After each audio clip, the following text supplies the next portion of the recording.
Buenos días, buenas tardes, buenas noches, dependiendo de la hora que vean esta presentación. Vamos a hablar en esta unidad de bases importantes que forman parte de la química de la vida. Vamos a ver un poco cómo está conformada una célula, que es la unidad estructural y funcional de lo que son los seres vivos. Básicamente vamos a hablar de la parte química y molecular de una célula.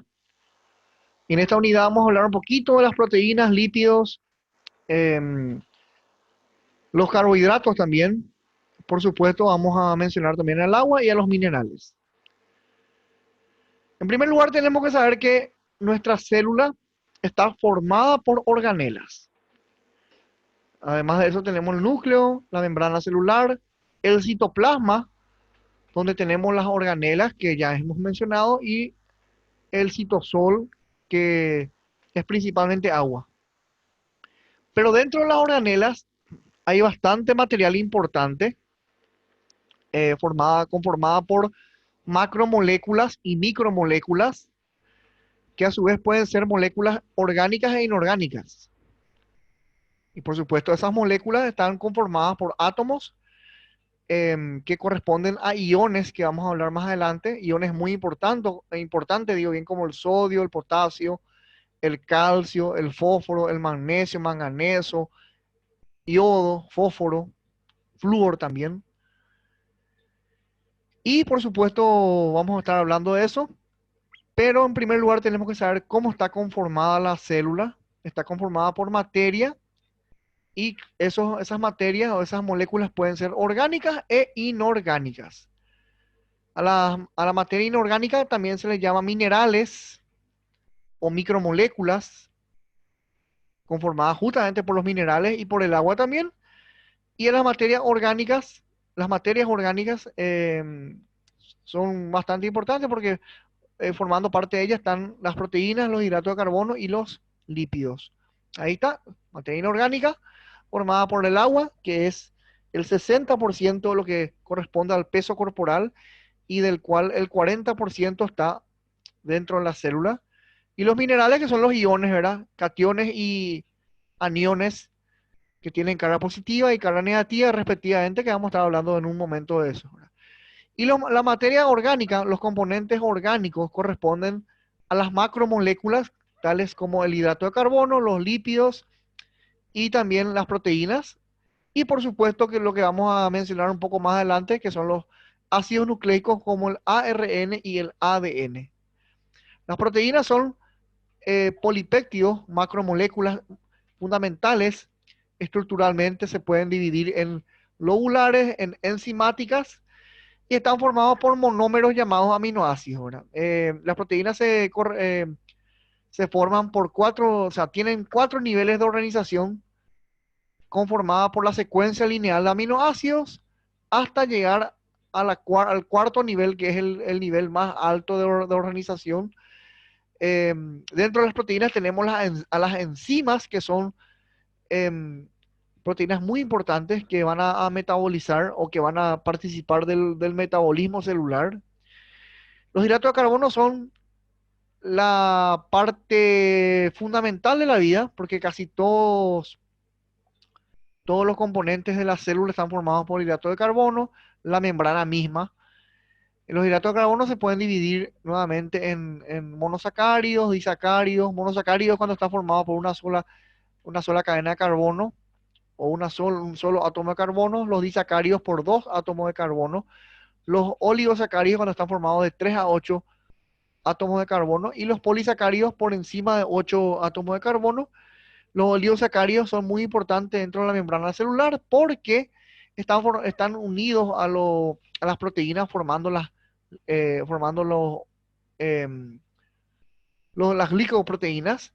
Y también los hidratos de carbono son muy importantes porque son fuente de energía, igual que los lípidos también. Los hidratos de carbono son muy importantes. Dentro de ello tenemos a la glucosa, por ejemplo, que va a formar justamente el ATP, la energía. La fructosa, que es otro tipo de monosacárido. La lactosa, la galactosa, la manosa, por citar algunos tipos de hidratos de carbono. Y los hidratos de carbono más complejos, por ejemplo, tenemos a la celulosa y tenemos también a la quitina y también a otros más importantes que vamos a ir viendo más adelante. En el caso de los lípidos se pueden dividir otra vez en ésteres, como el colesterol, se puede dividir en fosfolípidos, ácidos grasos. También tenemos a los isoprenoides, que son bastante importantes, sobre todo para la formación de las hormonas. También, por supuesto, son aportantes de energía, generan calor, son termogénicos, por lo tanto. Y también son importantes para la formación de la membrana celular. La mayor parte de la membrana celular está formada por lípidos, sobre todo por los fosfolípidos. Los lípidos son muy importantes también porque transportan las vitaminas y ayudan a amortiguar eh, los golpes, por ejemplo. Por eso es la importancia de los lípidos. ¿Verdad? Las proteínas forman estructura, dijimos, forman estructura, ayudan a metabolizar o ayudan a regular el metabolismo por medio de las enzimas y de los ácidos nucleicos. Vamos a estar mencionándolo en un momento más en esta presentación. La mayor parte de la célula es agua, 60-70% del peso corporal, de hecho que es agua, y el resto corresponde a otras sustancias químicas, como por ejemplo las proteínas, ¿verdad? Del resto, digamos, de lo que no corresponde a agua, está el mayor porcentaje corresponde a proteínas, y luego están los ácidos nucleicos, que vamos a ver enseguida, el ARN, el ADN, y el resto del porcentaje corresponde a los restantes componentes orgánicos e inorgánicos. Ahí está.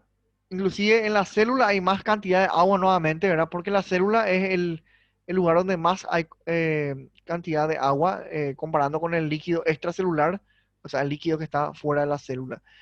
El restante corresponde a sales inorgánicas y por supuesto el resto también corresponde a componentes orgánicos como los hidratos de carbono, los lípidos y las proteínas.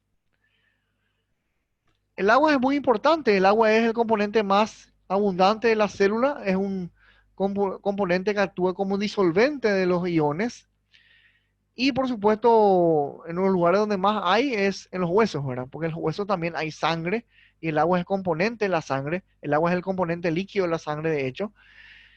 Y fuera de nosotros, ¿verdad? Fuera de los seres humanos, también formando parte de las plantas, hay en gran cantidad dentro de la semilla, ¿verdad? Porque si estudiamos biología, por supuesto que no solamente nosotros somos el objeto de estudio, sino que todos los seres vivos. En las plantas hay gran cantidad de agua, en el tallo de los árboles también.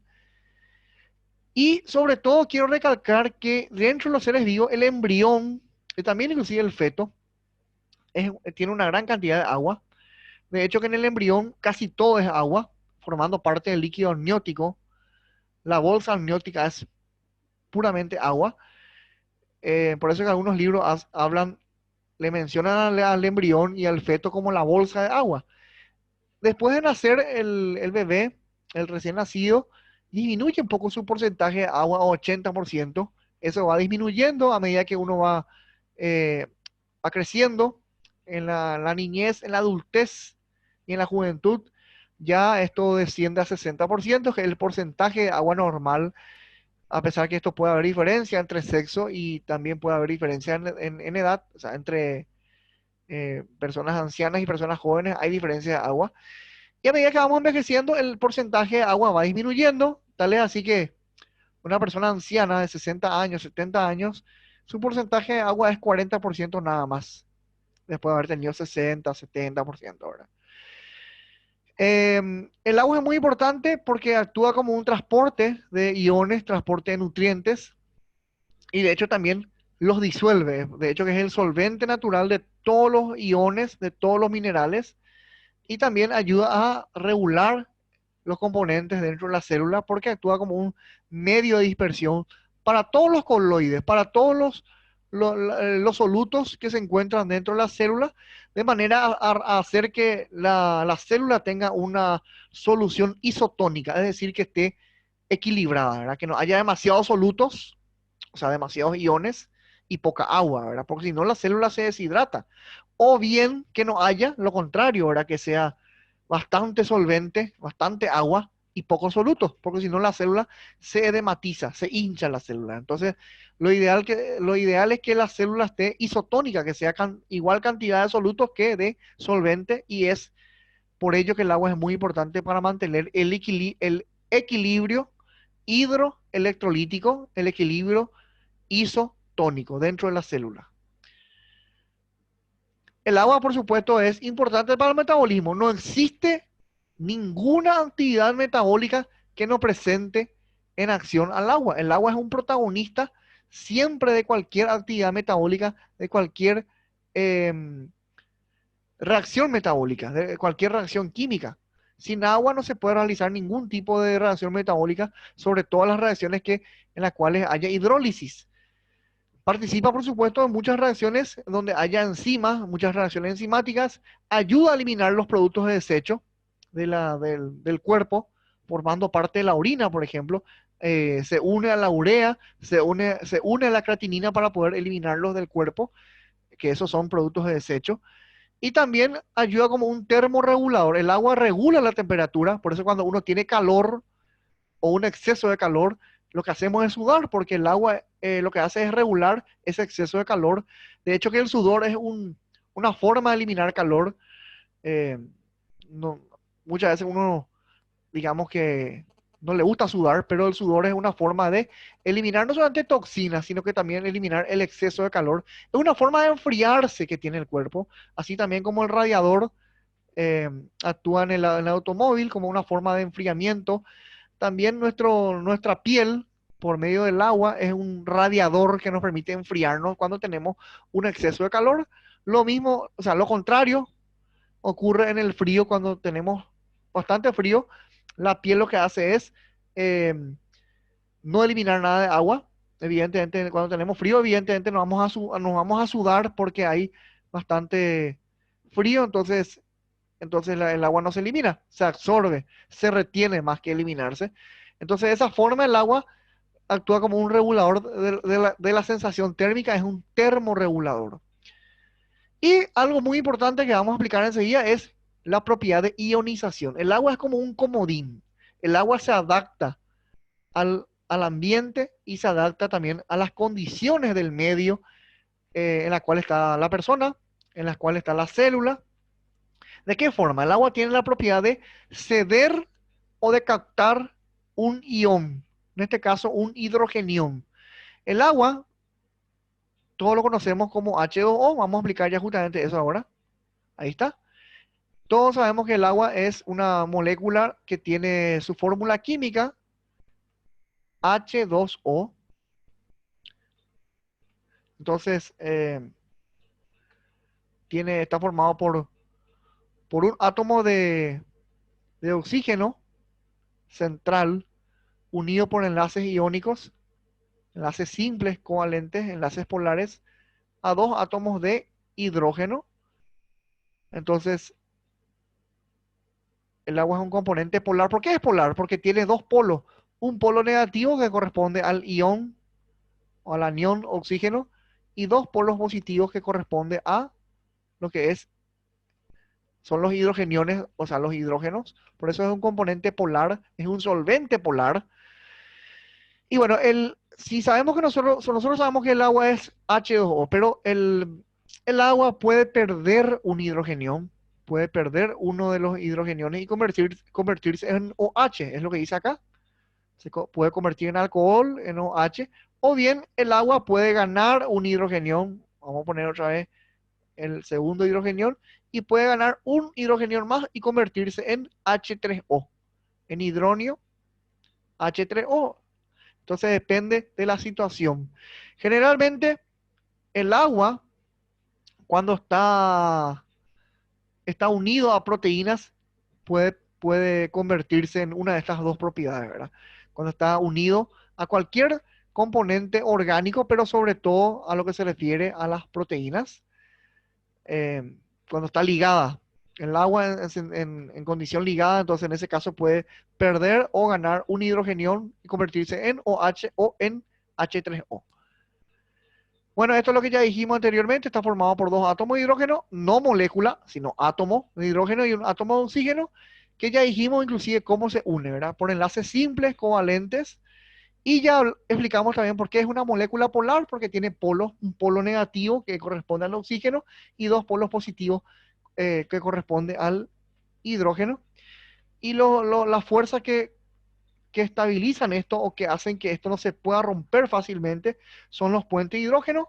Los puentes de hidrógeno, además de esto, va a ayudar a que el agua se pueda unir a otras moléculas, como por ejemplo las proteínas, como por ejemplo los hidratos de carbono y en raras ocasiones a los lípidos, ¿verdad? Los lípidos no se unen fuertemente al agua porque los lípidos son sustancias que son solventes orgánicos y son insolubles en agua, no se pueden solubilizar, no se pueden mezclar con el agua. Me refiero a las grasas, ¿verdad? Que es lo mismo que decir lípido.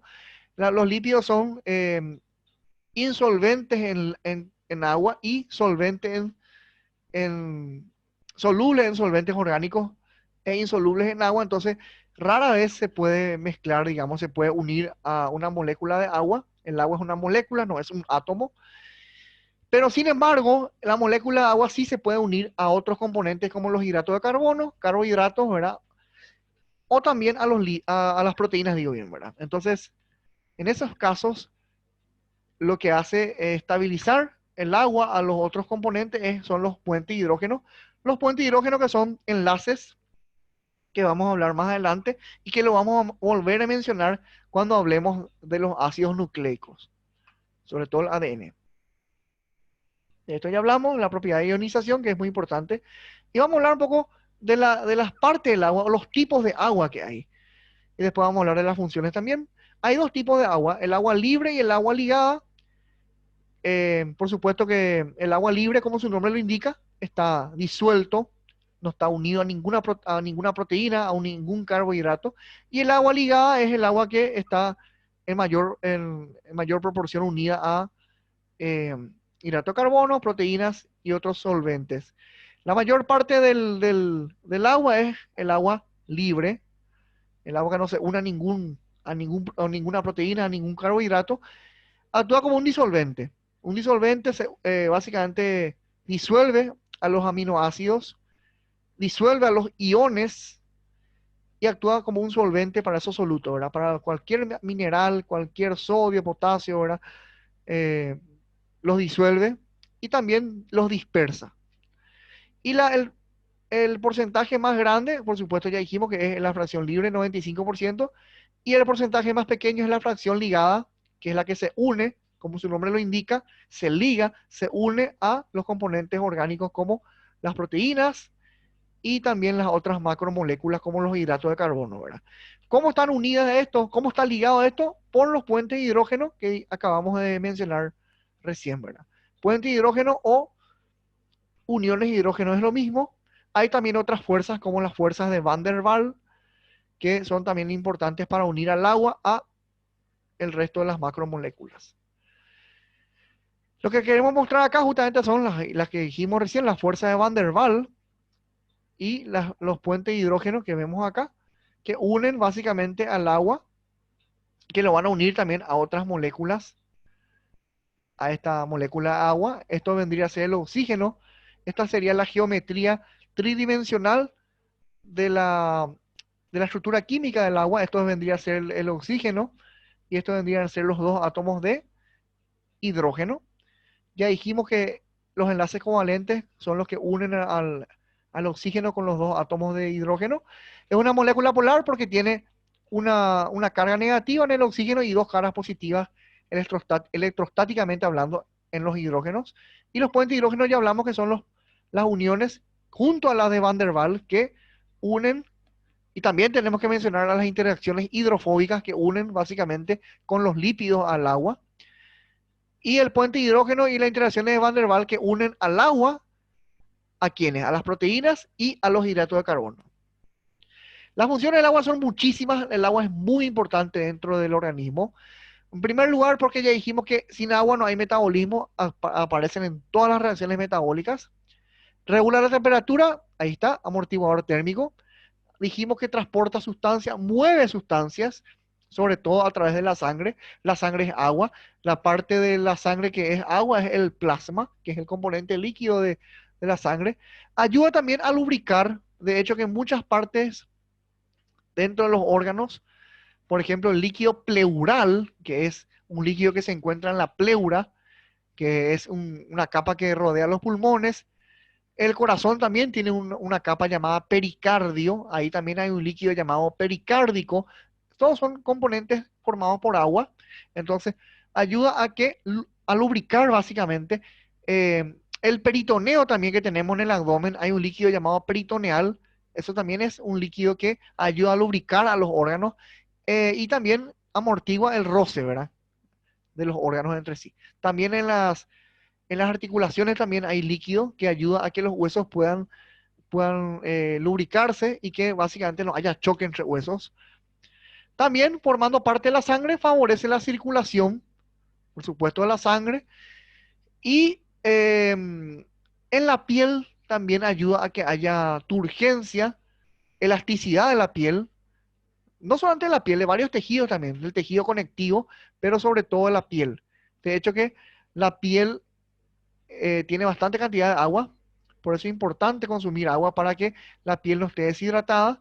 Nosotros por eso podemos estirar la piel y la piel vuelve a su nivel, porque tiene flexibilidad, tiene elasticidad y se mantiene su turgencia gracias al agua. Cuando uno, por ejemplo, está deshidratado, nosotros estiramos un poco la piel o pinchamos un poco la piel y la piel tarda en volver a su posición original porque justamente no hay poca cantidad de agua, ¿verdad?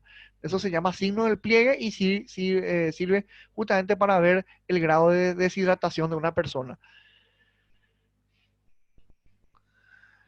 Y si hablamos del agua, ahora tenemos que hablar de los solutos. El agua es el solvente universal del organismo y ahora vamos a hablar de los solutos. Al hablar de los solutos es hablar de los iones, o en otras palabras, los minerales, que pueden ser cationes o que pueden ser aniones. Cationes si están cargados positivamente y aniones si están cargados negativamente. Estos minerales se disuelven en el soluto que es el agua y forman una solución dentro de la célula, una solución que debería ser siempre isotónica, es decir, estar equilibrado, tener una cantidad equilibrada, un equilibrio hidroelectrolítico. A estos minerales, a estos iones, también se les llama electrolitos cuando están presentes justamente en la sangre. Y vamos a hablar un poco de cada uno de ellos, vamos a hablar un poco de su función. En primer lugar, tenemos que reconocer a estos tres primeros como los más importantes de todo lo que hay.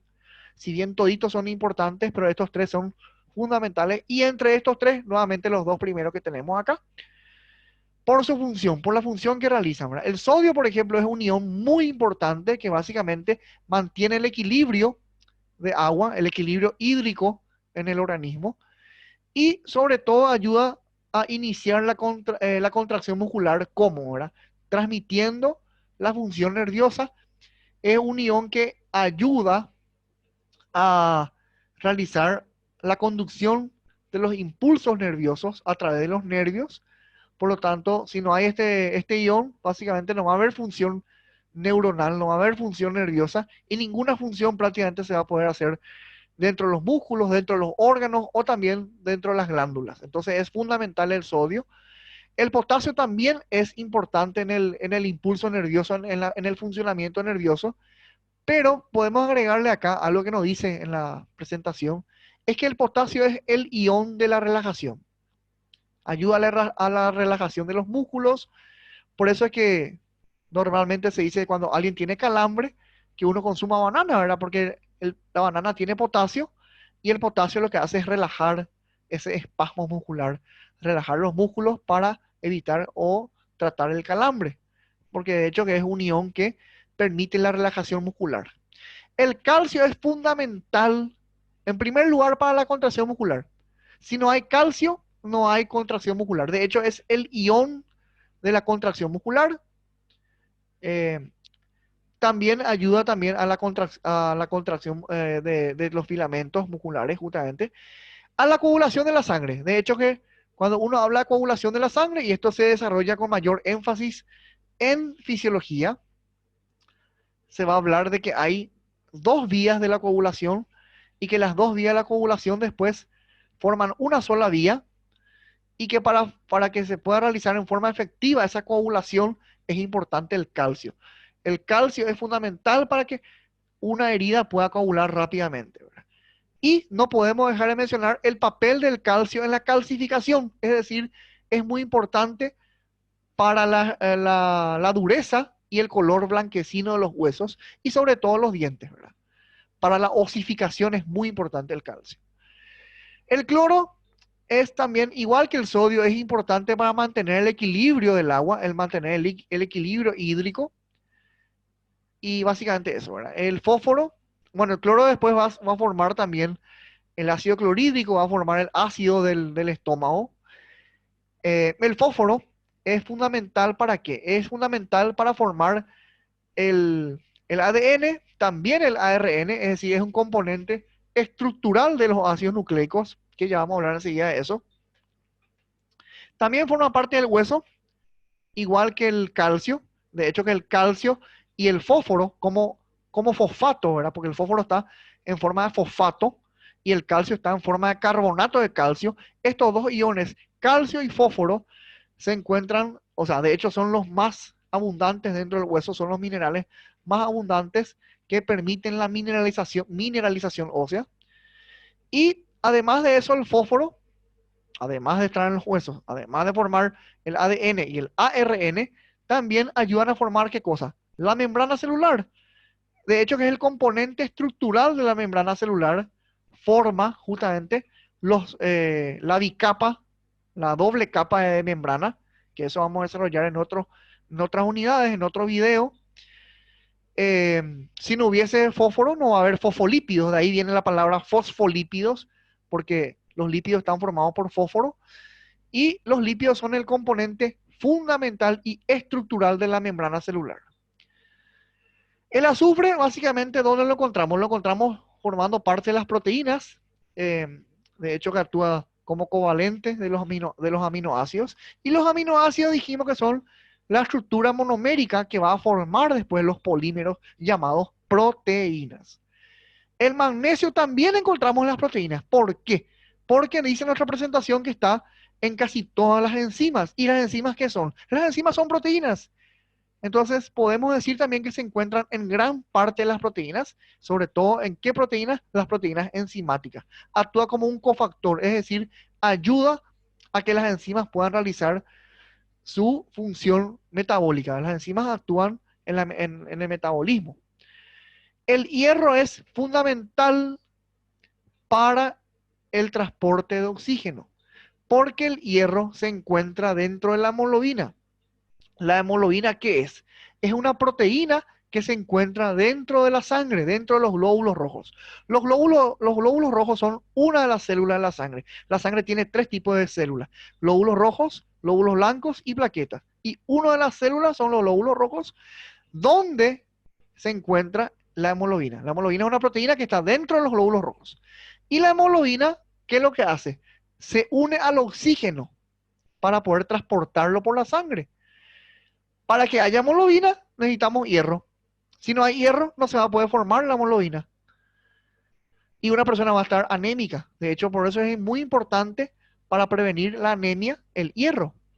Aunque hay varios tipos de anemia, ¿verdad? Pero la anemia más importante se da por falta de hierro. Entonces es fundamental el hierro para que la hemoglobina pueda unirse, para que pueda formarse, por supuesto, la hemoglobina y unirse al oxígeno y transportarlo.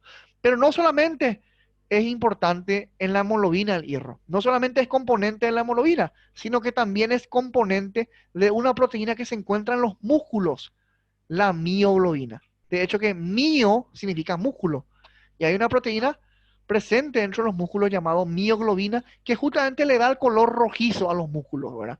Comúnmente llamado carne, ¿verdad? La carne del cuerpo, ¿verdad? El cuerpo humano. Entonces, el músculo tiene esa coloración gracias a esta proteína llamada mioglobina. Y bueno, para que haya mioglobina también es importante que haya hierro, ¿verdad? Se encuentra también en varias enzimas el hierro. Y por último, el yodo que es importante e imprescindible para formar unas hormonas de una glándula llamada tiroides. Las hormonas tiroides, sobre todo la T3 y T4, únicamente se pueden formar gracias a la presencia de yodo. El yodo es importante que se consuma en la dieta. Hoy día hay muchos componentes que tienen yodo. Una de ellas es la sal iodada. Entonces es importante el consumo de yodo para formar las hormonas tiroides y para que las hormonas tiroides puedan realizar su función, que es justamente también el metabolismo, ¿verdad? De hecho, que la tiroides es una de las glándulas que realiza o que regula el metabolismo corporal.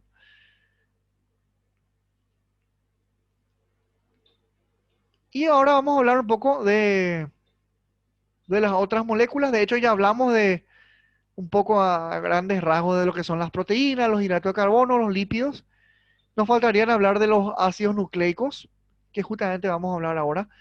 Los ácidos nucleicos, porque son dos, el ADN y el ARN. ADN significa ácido desoxirribonucleico y ARN significa ácido ribonucleico. Acá lo que estamos viendo es la molécula llamada ADN, formada por dos cadenas que están entrelazadas entre sí, forma de tirabuzón, forma de trenza también. Vamos a ver las semejanzas y la diferencia entre el ADN y el ARN. Son muy importantes estos ácidos nucleicos porque transportan los genes, transportan la herencia eh, que se va transmitiendo a través de la herencia, ¿verdad?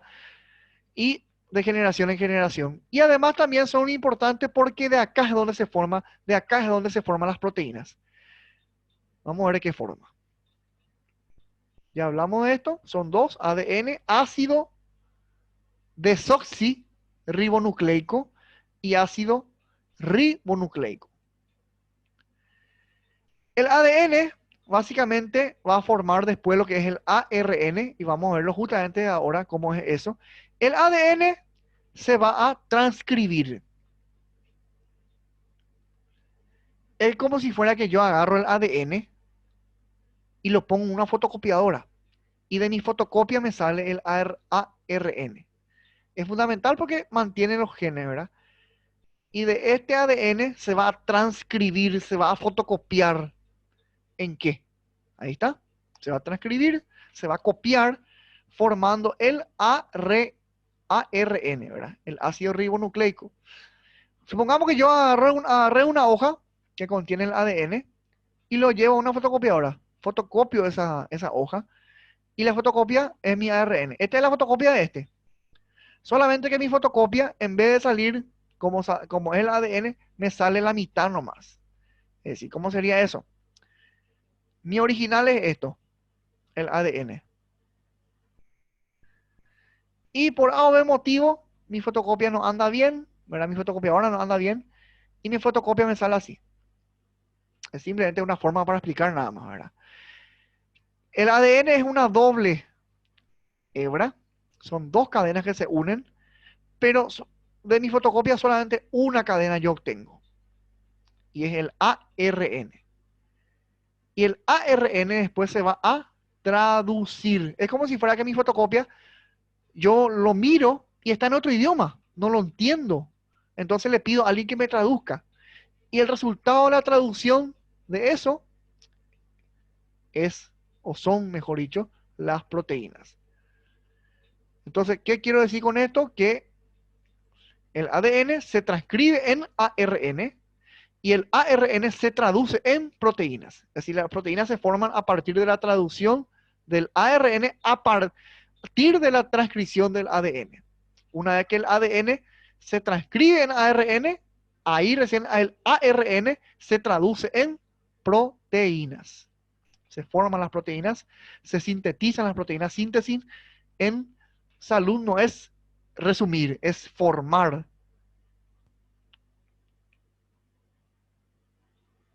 Ahí está. La traducción del ARN es lo que forma después o lo que producen las proteínas, la síntesis proteica. Este es el proceso completo. ¿Verdad? El ADN se transcribe en ARN y el ARN se traduce después en proteínas. No puede haber proteínas si no se cumple este proceso. ¿Dónde ocurre esto? Este proceso ocurre dentro del núcleo y después termina, ¿dónde? Termina en el em, retículo endoplasmático rugoso, que es en el lugar donde se producen las proteínas y se empaquetan, y finalmente esto va a dónde, ¿verdad? Las proteínas después van a diferentes lugares.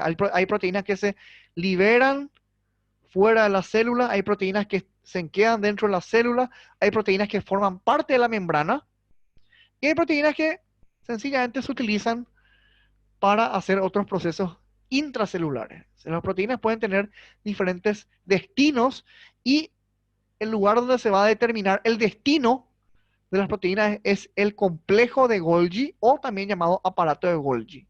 De eso vamos a hablar en otras unidades. ¿Qué es lo que estamos viendo acá? El ADN. El ADN básicamente se ubica dentro de los cromosomas, evidentemente dentro del núcleo o dentro del nucleolo. Y vamos a ver ahora cómo está formado el ADN y también vamos a ver cómo está formado el ARN. También tenemos que tener en cuenta que no solamente en el núcleo hay ADN, también pueden haber en otras partes ADN, pero en pequeñas cantidades nada más. La mayor parte del ADN se encuentra en el núcleo, dentro del nucleolo también, por supuesto, y una pequeña parte, un 10% nada más de ADN se encuentra fuera del núcleo, ya sea formando parte del citoplasma, ¿verdad?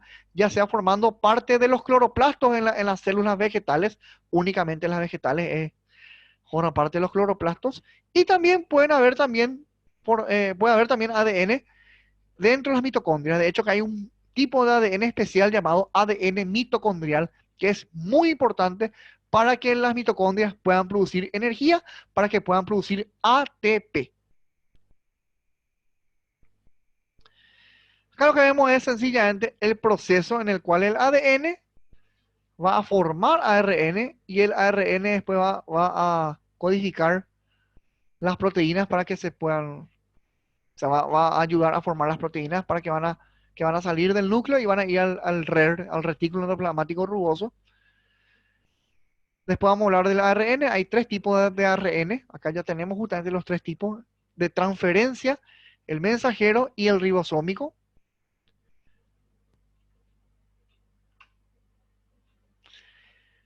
Para que un ácido nucleico sea ácido nucleico, necesita tener tres tipos de componentes.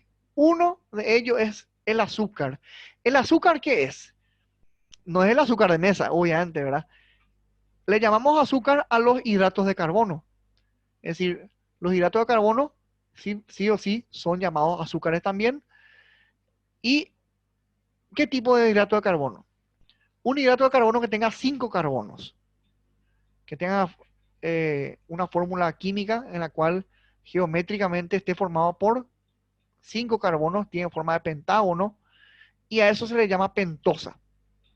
Sí o sí, un ácido nucleico debe tener una pentosa que tiene diferentes nombres, ya sea en el ADN o en el ARN. En el ADN, la pentosa se llama desoxirribosa. De hecho, de ahí toma el nombre el ADN. El ácido desoxirribonucleico justamente toma ese nombre debido a la pentosa, que se llama, en el ADN se llama desoxirribosa. Y en el ARN, la pentosa se llama ribosa. De hecho, que de ahí también, por eso es que se llama, el ARN se llama ácido ribonucleico, debido al nombre de la pentosa que en el ARN es ribosa. Desoxirribosa en el ADN, ribosa en el ARN. Además también, ¿qué otro componente tiene que tener el ácido nucleico? Unas bases nitrogenadas, que son 4 bases nitrogenadas. Tanto en el ADN hay 4 bases nitrogenadas, como el ARN también hay 4 bases nitrogenadas.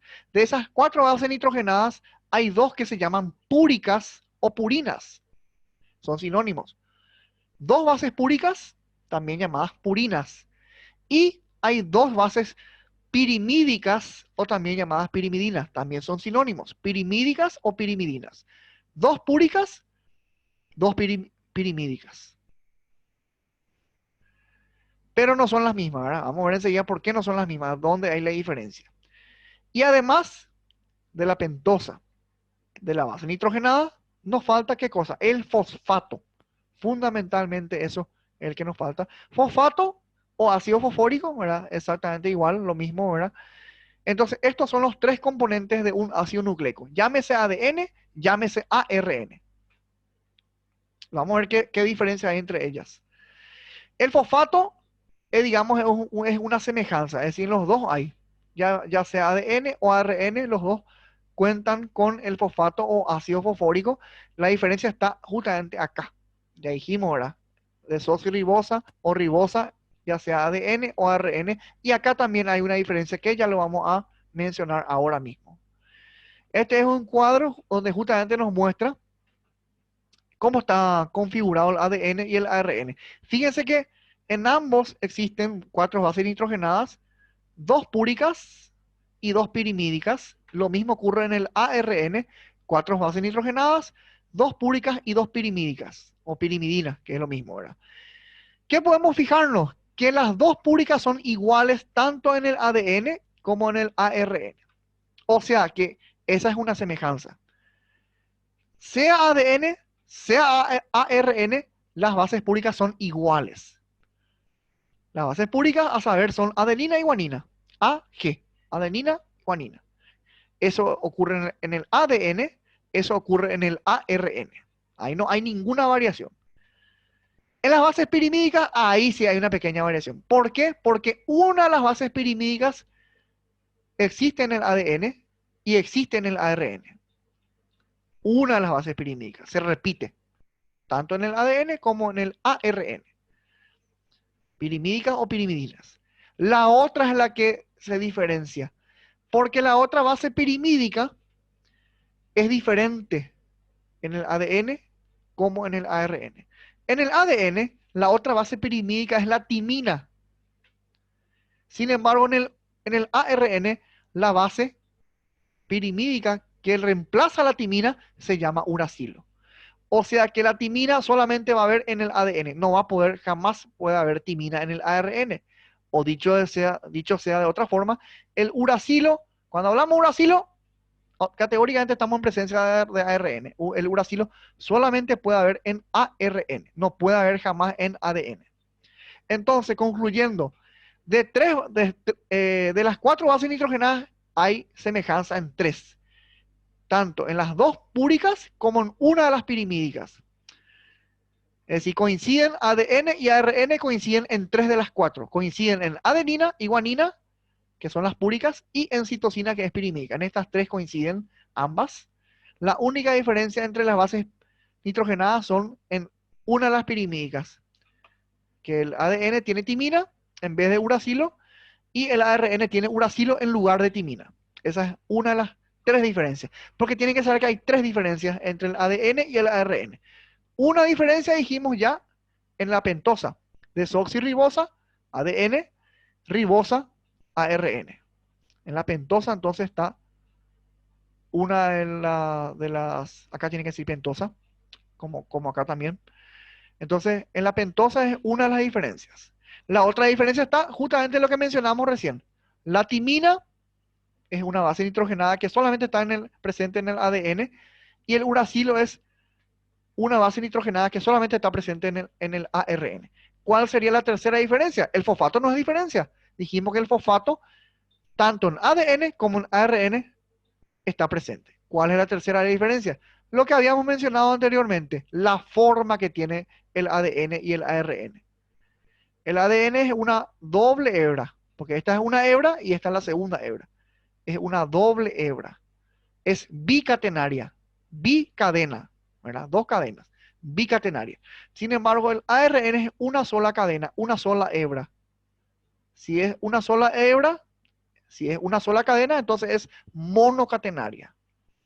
Entonces ya tenemos las 3 diferencias. Una está en esto, en la base nitrogenada, timina por uracilo, dependiendo de cuál sea el ácido nucleico en cuestión. La otra diferencia está en la en la pentosa, desoxirribosa, ADN, ribosa ARN, y la forma estructural es la tercera diferencia. Una es una molécula bicatenaria, el ADN, y la otra es una sola cadena, una sola hebra, el ARN es monocatenaria. Las tres diferencias entonces. Y recuerden que hay que recordar las tres partes de un ácido nucleico, ya sea ADN o ya sea ARN, sí o sí debe constar de una pentosa, las bases nitrogenadas y por supuesto el ácido fosfórico o eh, el fosfato. Acá está lo mismo, este cuadro vemos otra vez las bases nitrogenadas. Si tenemos estas cuatro, entonces estamos en presencia de ADN. Si tenemos estas tres más el uracilo, estamos en presencia entonces de ARN. Bueno, tenemos que tener en cuenta que los ácidos nucleicos están formados por una sucesión de nucleótidos. Es decir, nucleótido más nucleótido es igual a ácido nucleico. A partir de dos o más nucleótidos podemos hablar de un ácido nucleico. O sea, lo mismo que vendría a ser átomos forman moléculas, en este caso podría ser nucleótidos forman ácidos nucleicos. O lo mismo podemos decir, aminoácidos forman proteínas. En este caso, los nucleótidos forman los ácidos nucleicos. Podemos decir entonces que los ácidos nucleicos son un conjunto de nucleótidos, ya sea ADN o ya sea ARN, los ácidos nucleicos son un conjunto de nucleótidos. Ahora, hay que tener en cuenta que nucleótidos no es lo mismo que nucleócidos. Los nucleócidos vendrían a ser esto más esto, pentosa más base nitrogenada. Cuando tenemos nada más que estos dos componentes de los tres, como sabemos, tenemos que tener tres componentes. Si tenemos dos nada más, en ese caso hablamos de nucleócido con S. Si a estos dos componentes le sumamos esto, ahí el nucleócido se convierte en nucleótido con T. Por eso dice claramente acá, base nitrogenada más pentosa forman un nucleócido. Más el grupo fosfato, ahí el nucleócido forma un nucleótido y los nucleótidos pueden formar el ARN o el ADN. El ADN es una doble cadena, es una molécula bicatenaria, también forma lo que es una doble hélice, que gira alrededor de un eje central. En otras unidades vamos a ver más detalles sobre el ADN, y que las cadenas, ya vamos a mostrar enseguida, están en forma opuesta, es decir, tienen direcciones opuestas. Por eso que se hablan de que las cadenas son antiparalelas. Una tiene en un sentido y la otra tiene en otro sentido. Una cadena se dirige en sentido 3,5 y la otra cadena en sentido 5,3. ¿Qué es lo que es esto de sentido 3,5 o 5,3? La posición del carbono. La posición del carbono. Ustedes saben que estos carbonos forman una pentosa. La pentosa tiene 5 carbonos. Entonces, una de las hebras empieza en el carbono 3 de una pentosa y termina en el carbono 5, y la otra empieza en el carbono 5 y termina en el carbono 3. Tienen direcciones opuestas, por lo tanto son llamadas antiparalelas. Y estas cadenas, como les dije anteriormente, le vamos a volver a mencionar a los puentes de hidrógeno. Cumplí. Ahora vamos a volver a hablar de los puentes de hidrógeno, que son los puentes que justamente hacen que estas cadenas estén unidas, que no se separen. Cuando se rompen los puentes de hidrógeno, es que se rompen las cadenas. ¿Qué es lo que vemos acá? Las bases nitrogenadas. Las bases nitrogenadas sí o sí deben estar unidas, una púrica con una pirimídica. Nunca podrá unirse una púrica con una púrica, ni una pirimídica con una pirimídica. Siempre debe ser una púrica con una pirimídica. O una pirimídica con una púrica, por eso están de diferentes colores acá. Y lo que refuerza la unión de estos ácidos nucleicos, de este ácido nucleico llamado ADN, son los puentes de hidrógeno. Generalmente hay una distancia de 0,34 nanómetros entre un par y otro par de bases nitrogenadas, y una vuelta completa se da cada 10 bases. 1, 2, 3, 4, 5, 6, 7, 8, 9, 10. Acá hay una vuelta completa. Una vuelta completa es esto. Una vuelta hacia acá y otra vuelta hacia acá. Ahí hablamos de una vuelta completa. Cada cada 10 pares. Entonces acá tenemos 1, 2, 3, 4, 5, 6, 7, 8, 9, 10. Acá recién se cumple, digo bien, una vuelta completa. Una vuelta completa viene a ser 3,4 nanómetros. ¿Por qué? Porque una distancia entre un par y otro par es 0,34. Multiplicado por 10 viene a ser 3,4 nanómetros la distancia o la longitud de una vuelta completa. Bueno, esto sería el ADN. Y el ARN vamos a decir, la mitad de esto. Es decir, es la copia en la cual se copia solamente una de las dos hebras. Por eso es una sola cadena. Es monocatenaria. Y también tiene las mismas bases nitrogenadas, sabiendo que acá no va a haber timina, que acá va a haber uracilo. Que acá sí va a haber timina, no uracilo. Acá hay timina, porque es ADN, y acá va a haber uracilo porque es ARN. Algo que es muy importante que hay que tener en cuenta es que las bases nitrogenadas púricas, ¿por qué son púricas? Porque están formados por dos anillos de benceno, dos anillos bencénicos en la cual una es pentagonal, una es una pentosa y otra es una hexosa. Una es un pentágono, otro es un hexágono. Adenina y guanina, las dos púricas son formados por dos anillos aromáticos de benceno, como vemos acá. Sin embargo, como vemos también acá en el ARN, ¿verdad? Sabemos que eso no hay diferencia en las púricas. Adenina y guanina son iguales, son dos anillos bencénicos. Sin embargo, las pirimídicas son un solo anillo bencénico, como en el caso de la citosina, que sabemos que se repite también en ambos ácidos nucleicos. Son un anillo bencénico. Y en la otra base pirimídica, que sí es la diferencia, uracilo en el ARN, timina en el ADN, también vemos que son monobencénicos, que son solamente un anillo de benceno. Eso es muy importante mencionarlo. Y otra cosa que me parece muy importante mencionarlo es que dijimos que una base púrica tiene que ser con una base pirimídica. Ahora la pregunta es, ¿qué base púrica con qué base pirimídica? La respuesta se las doy ahora. La asociación siempre tiene que ser de esta forma. Timina con adenina. AT. AT. Timina viene a ser el rojo, adenina viene a ser el amarillo. Siempre la timina va a estar con la adenina. O al revés, la adenina siempre va a estar con la timina. Si nos fijamos acá, si nos fijamos acá, si nos fijamos acá, si nos fijamos acá. Rojo con amarillo, ¿verdad? Timina con adenina. O, de lo contrario, adenina con timina. AT. Sin embargo, la otra asociación siempre va a ser, en el ADN, por supuesto, me refiero, siempre va a ser citosina guanina. CG. El azul con el verde, ¿verdad? Acá vemos guanina con citosina, citosina con guanina, citosina con guanina, citosina con guanina. En todos los casos se da así, ¿verdad? Eso siempre se debe cumplir de esta forma. CG, AT. La asociación siempre tiene que ser citosina con guanina, adenina con timina.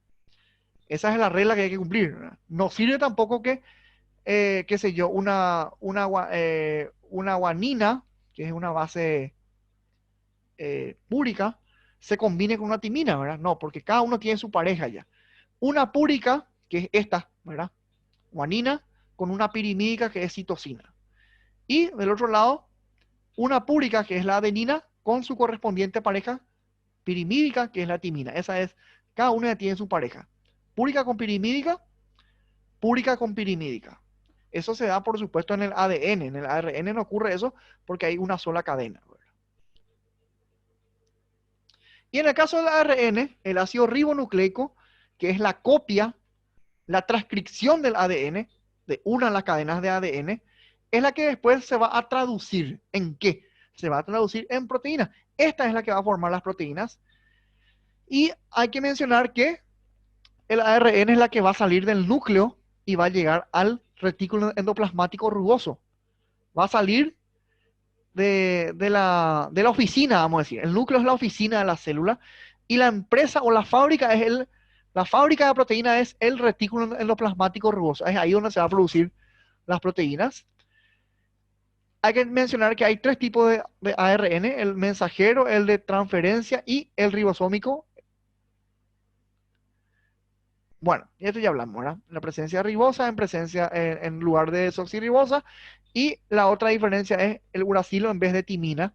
Y bueno, la tercera diferencia es la forma, ¿verdad? Una sola hebra, a diferencia del ADN que eran dos hebras, ¿verdad? Hay tres tipos de ARN, mensajero, ribosómico y el de transferencia. En otras unidades vamos a hablar con mayor detalle de estos tres ARN. Este es el que lleva el mensaje justamente, ¿verdad? El que dice, bueno, señores, hay que producir proteína. Es el que sale del núcleo llevando la carta, llevando el mensaje. Señores, hay que producir eh, a, hay que producir proteínas, digo bien. Este es el que va a transferir los ribosomas, por eso dice transferencia, el que va a transferir los ribosomas desde el núcleo hasta el retículo endoplasmático rugoso, el que va a llevar los ingredientes, ¿no? Este es el que lleva el mensaje, el que lleva la orden. Este es el que lleva los ingredientes y este es el que va a hacer la preparación o la síntesis de proteínas. Cada uno tiene su función. Este es el que lleva la orden, es el que lleva los ingredientes y este es el que va a hacer la preparación de las proteínas, ¿verdad? Los tres tipos de ARN entonces.